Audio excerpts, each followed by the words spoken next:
안녕하세요. 만나서 반갑습니다. 역사가 김영준입니다. 한중일 근대사 삼국지 제153부 무너지는 전선, 진격하는 조슈군이라는 주제를 가지고 오늘 여러분과 함께 할 겁니다. 1866년 7월 27일 에도 막부는 4로 병진을 하고 있었는데 지도에서 보시는 바로 저 방향들이죠. 가장 남쪽에는 스오시마섬 방면으로, 근데 이거는 지금 현재 타카스키 신사쿠의 활약으로 패퇴당한 상태예요. 그 다음에 가운데 쪽으로 히로시마에 사령부를 설치해가지고 이와쿠니 방면으로 진군하는 부대. 근데 이것도 역시 조슈군의 게릴라전에 말려들게 되면서 패퇴를 당했죠. 그래서 이 두 군데는 확실하게 패퇴가 된 상태이고, 현재 세 번째 방면이라고 볼 수 있는 가장 서쪽 고쿠라번 방면에서 이제 북진을 하는 병력이죠. 칸먼 해협을 건너서 시모노세키를 노리고 있는 바로 이 방면인데, 여기에 있던 막부군 또한 각 번들의 이해관계가 충돌하는 바람에 나름의 내분이 일어나게 돼가지고 현재는 질이 멸멸한 상태가 지속되고 있다는 거죠. 이처럼 고쿠라번에 주둔한 막부군의 공세가 둔화되자 조슈아는 이것을 반격의 기회로 여기게 됩니다. 그래서 어느 쪽에서 부대를 빼오냐면은 일단 스오시마섬 방면이 어느 정도 정리가 됐으니까 여기에 출격했던 타카스키 신사쿠의 병력을 빼가지고 칸먼 해협 쪽으로 불렀다는 거죠. 타카스키 신사쿠는 스오시마 섬에서 막부 함대에 대한 유격전으로 아주 쏠쏠한 재미를 보고 있었습니다. 자, 그리고 난 다음에 이제 방침에 따라서 곧바로 함선을 몰고 시모노세키로 귀환을 하게 되죠. 이때 신사쿠는 막부 주력 함대와 대치 중이었던 사카모토 료마, 거기서 불필요하게 소모전 벌이지 말고 당신도 이쪽으로 오라는 거예요. 자, 그래서 사카모토 료마도 전선을 이탈해서 합류를 해가지고 같이 칸먼 해협으로 가게 되었다는 거죠. 이에 신사쿠와 료마는 스오시마선 전선에서 빠져나와서 고쿠라번 북단에 위치한 다노우라 지역을 급습을 하게 됩니다. 그러면서 이제 본격적으로 서쪽 방면에서 전투가 벌어지게 되는데요. 신사쿠와 료마는 다노우라를 포격을 한 다음에 여기서 막부군을 몰아내고 재빨리 상륙전을 벌여서 포대를 초토화시켜버립니다. 그리고 이거 급보를 들은 막부 함대가 추격하러 오겠죠. 막부 함대가 오기 전에 튀는 거예요. 여기서도 이제 얄밉게도 히트앤런 전술을 구사를 하고 있었죠. 신사쿠는 냉정하게 판단을 했는데 막강한 화력을 갖춘 막부 함대하고 정면으로 승부하는 것은 어리석은 행동이다. 그래서 계속해가지고 이렇게 유격전을 벌여서 막부를 약올리는 방식을 썼다라는 거죠. 당시 막부 함대, 당연히 이제 신사쿠의 함선들을 찾아가지고 돌아다녔지만, 이게 뭐 칸먼 해협의 지리 자체는 모르진 않았겠죠. 어쨌든 같은 일본이니까. 문제는 디테일한 부분인데 바로 해협의 조류, 그리고 여기는 뭐 암초지대라든가 이런 것들을 아주 세세하게 알기는 힘들었다는 거예요. 그거는 현지인 아니면 아무래도 힘들 수밖에 없죠. 자, 그래서 신사쿠는 이러한 점들을 10분 활용해가지고 치고 빠지고 막부 함대는 따돌리고 그랬기 때문에 상당히 이제 효과적인 방식으로 막부군을 괴롭히는 전략을 썼다라고 하죠. 며칠 후 신사쿠는 다시금 함대를 이끌고 고쿠라번 북단에 위치한 모지라는 포구를 기습 공격을 하게 돼요. 그래서 여기에 이제 수백 명의 조슈군이 상륙을 하게 되는데 여기서 정말 엄청난 일이 벌어집니다. 이때 모지를 지키고 있던 게 막부의 천인대였어요. 나름 또 막부군이 믿고 있는 친위 부대였는데, 근데 이 천인대의 대장이었던 사이토가 모지에 상륙한 조슈원을 보고서 깜짝 놀라서 너무 당황한 나머지 부하들을 버리고서 혼자서 주랭랑을 치는 어마어마한 추태를 보였다는 거죠. 이런 거 보면 이때 당시 막부가 참 망할 때가 다 됐구나라는 생각이 들고, 진짜 그 옛날에 도쿠가 이에야스 시절의 위험이 절대 안 나와요. 임진왜란 개전 초기에 혼란했던 조선군을 보는 듯한, 어떤 면에서 보면 그거보다도 더해요, 진짜. 저러니까 나라가 망하는구나라는 생각이 들 정도로 추잡한 행동들을 계속하게 된다는 거죠. 당시 조슈군은 불과 수백 명에 불과했는데, 아니 수적으로 위에 있던 막부 천인대가 힘 한 번 못 써보고 대장이 튀는 바람에 결국 부하들도 따라서 같이 도망치는 그런 사태에 직면을 하게 됐다는 겁니다. 당연하게도 이 같은 추태를 본 막부군에 가담했던 규슈섬의 여러 번들, 이거 진짜 춘공 깽이죠. 아니, 막부군을 믿고 있었는데 막부군이 정말 추잡한 행동들을 계속 골라서 한다는 거예요. 그럼 쟤들을 어떻게 믿고서 우리가 막부에 가담을 하냐 이거예요. 자, 충격에 빠진 규슈의 여러 번들. 당연히 슬금슬금 탈주각을 재게 됩니다. 결국에는 조슈번에게 원한이 깊었던 고쿠라번을 제외한 나머지 번들이 이런저런 사유로 전선에서 이탈하는 그야말로 초유의 사태가 발생을 하게 됐다는 거죠. 그래서 이게 일본의 그런 봉건 연합체제 군대의 단점이 바로 이런 부분이에요. 이런 식으로 누더기 연합식으로 가기 때문에 상황이 불리해지면은 이렇게 사분오열 와야 되는 모습들을 계속 보여주게 된다는 거죠. 뭐 따지고 보면은 임진왜란 때 결과적으로 일본군이 패배했던 이유가 뭐였냐라고 하면은 이런 점들이 굉장히 중요하게 작용을 했다라는 겁니다. 개전 초기에 승승장구할 때는 그 누구보다도 강해질 수밖에 없어요. 조금이라도 더 파이를 얻어야 되니까. 하지만 전쟁이 이제 중후반으로 가면서 계속 지지부진하는 상황이 되게 되고 수세에 몰리는 입장이 되게 되면은 어떻게 해서든 다들 발을 빼고 손해를 덜 볼 생각만 한다는 거예요. 그러니 이게 전쟁이 제대로 풀릴 리가 만무하죠. 즉 이런 형태의 군대로는요. 에도 막군은 당연하게도 19세기 제국주의 반열에 낄 수가 없다라는 겁니다. 이걸로는 안 된다는 거예요. 이로써 사실상 고쿠라 방면의 막부군은 가까스로 현상 유지나 할 정도로 와해된 상태고 이제 사실상 남은 진군로는 가장 북단에 위치한 이와미 방면의 막부군 뿐이었죠. 여기가 이제 유일한 희망이 되어버렸던 건데 이때 당시 이와미 방면의 막부군은 약 한 3만 명 정도 규모로 적은 규모는 아니었습니다. 이들은 조슈번의 하기성을 향해서 진군을 하고 있었죠. 그리고 이때 하기 방면을 지키고 있었던 조슈군 지휘관은 놀랍게도 군인이 아니었어요. 무사 출신이 아니라 시골 의사 출신이었던 오무라 마스지로였습니다. 사진에 보이시는 바로 이 인물이 오무라인데 외모가 상당히 특이해요. 오무라는 무사와는 거리가 먼 의사 출신이었고 휘하의 병력도 불과 700명 정도였다는 거죠. 이거 가지고서 도대체 어떻게 막을 거냐? 그럼 조슈군도 그렇지. 어떻게 이런 사람한테 이 방면의 지휘권을 다 맡길 수가 있냐? 그건 나름대로 이유가 있으니까 그랬겠죠. 조슈의 시골 출신 의사였던 오무라는 나가사키로 건너가서 서양 의술과 난학을 상당히 깊숙이 연구한 인물입니다. 그리고 또 독자적으로 서양의 군사기술을 습득을 했다는 게 상당히 흥미로워요. 요즘 기준으로 따지자면 의사가 무슨 군사기술을 갖다 익히냐라고 생각할 수 있는데 이 시대까지만 하더라도 아직까지는 멀티플레이어들이 좀 존재했던 시대예요. 현대 사회는 원체 학문들이 각자 깊이가 깊어졌기 때문에 다방면에서 그렇게 잘하는 멀티플레이어들이 나오기가 좀 힘들기는 하죠. 자기 전공 드립하는 것도 벅찬 수준까지 왔잖아요, 지금. 깊이가. 근데 이때까지만 하더라도 그냥 뭐 의학도 하고 군사학도 하고 뭐 경제학도 하고 이렇게 왔다 갔다 하는 경우가 종종 있었어요, 아직까지는. 그래서 미국에서 그 유명한 기관총, 게틀링 기관총을 개발했던 게틀링도 사실은 의사 출신이죠. 그래서 그런 시대적인 배경을 놓고 봤을 때 뭐 아주 이상한 건 아닙니다. 당대 기준으로는. 아무튼 이렇게 해서 오무라는 이러한 재능을 인정받아서 원래는 막부의 신식 군사학교였던 강모소의 교수로 초빙이 됐다는 거죠. 그러니까 사실은 막부를 위해서 일했던 인물이었어요. 그러던 중에 오무라의 명성을 들었던 기도 다카요시, 오무라를 찾아와서 조슈번으로 돌아와가지고 중임을 맡아달라고 설득을 하게 된다는 거죠. 자, 그런데 사실 오무라는 도막파냐 좌막파냐 이런 정치 노선에는 아무런 관심이 없었던 사람이에요. 그래서 처음에는 오무라는 사양을 했대요. 지금 조슈 번정이 굉장히 혼란스러운데 서로 막 그렇게 칼을 겨누고서 날마다 그렇게 내전을 벌이고 있는데 나는 그런 곳에 가고 싶지 않다 하면서 처음에는 거부를 했다는 거죠. 자, 그러자 기도 뭐라고 이제 달콤한 제안을 하게 되냐면은 걱정하실 필요 없다.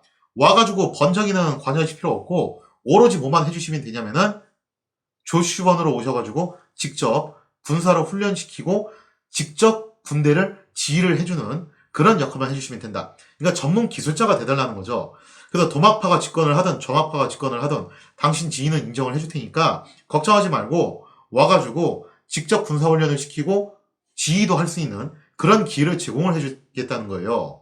그러니까 오무라가 강무소에서 가르쳤던 그런 이론들을 실전에서 적용할 수 있는 기회를 제공을 해주겠다라는 상당히 달콤한 제안이었다는 거죠.